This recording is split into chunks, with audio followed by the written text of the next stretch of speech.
Since its founding in 1950, the New Orleans Pharmacy Museum has been acquiring, preserving, and interpreting an extensive collection of artifacts and resources documenting the history of pharmacy and medicine in the 19th and early 20th centuries, with a particular focus on New Orleans and Louisiana.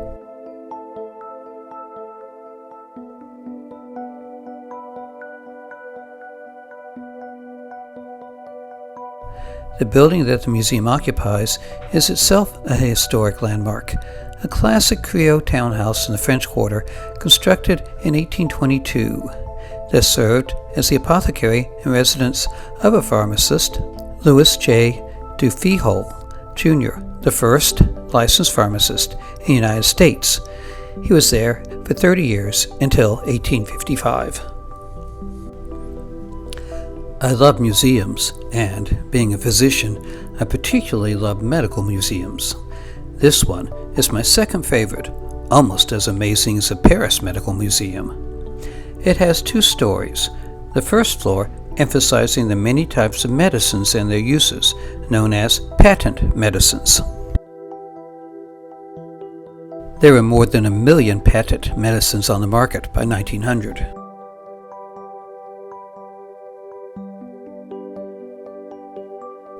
Prior to the Food and Drug Act of 1906, manufacturers were not required to list the ingredients of their products.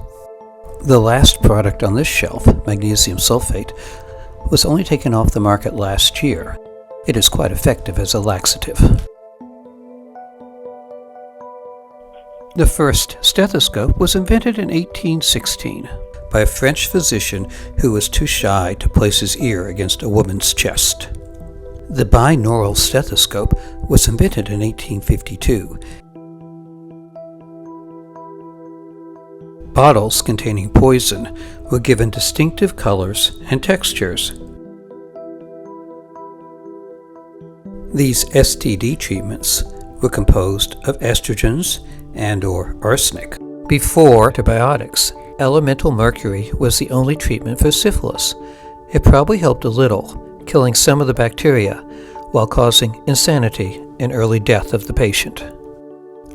Other heavy metals used as medications included arsenic and lead.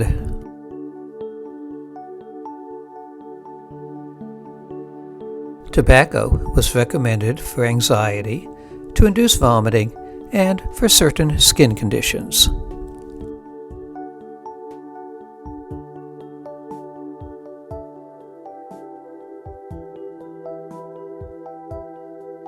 The museum displays a nice selection of pharmaceutical tools, such as 19th century mortar and pestles and syringes.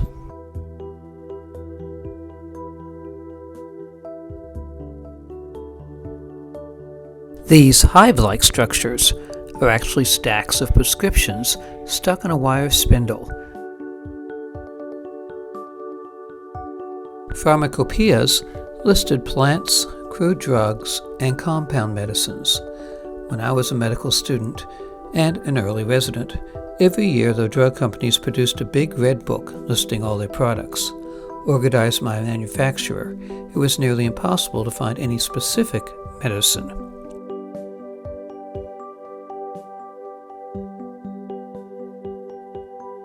The museum devoted a shelf to voodoo medicine, including this jar of good and evil, and these voodoo dolls.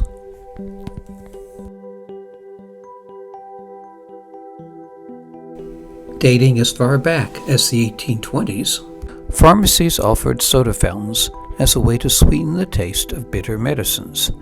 After the barrooms closed during Prohibition, soda fountains became family gathering places. Several cabinets display century-old medical and surgical instruments. Many of these 19th century ear, nose, and throat instruments are similar to what we use today. This trepanation drill was used to cut holes in the skull to let out the evil spirits haunting schizophrenics. The upstairs display rooms included this alum grinder used to prepare clay products for use as astringents, and this contraption to form tablets. Although definitions vary, homeopathy involves medicating with natural products, sometimes in minuscule dosages.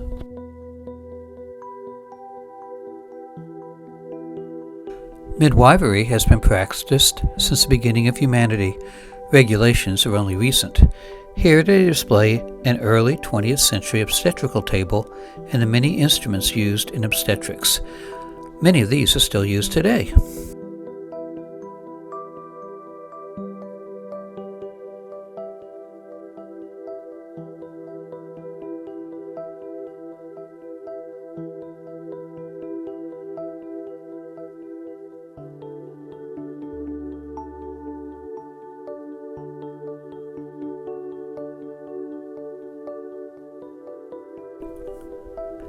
With all the dust and tobacco smoke in New Orleans, eye washers were a popular treatment. The compounds listed here were safe if properly diluted. Ancient versus modern methods of looking in the ear.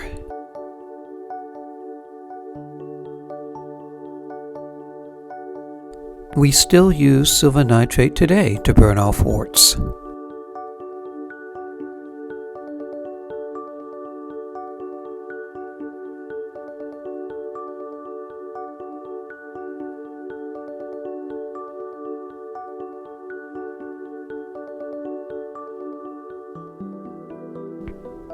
Thank you for watching.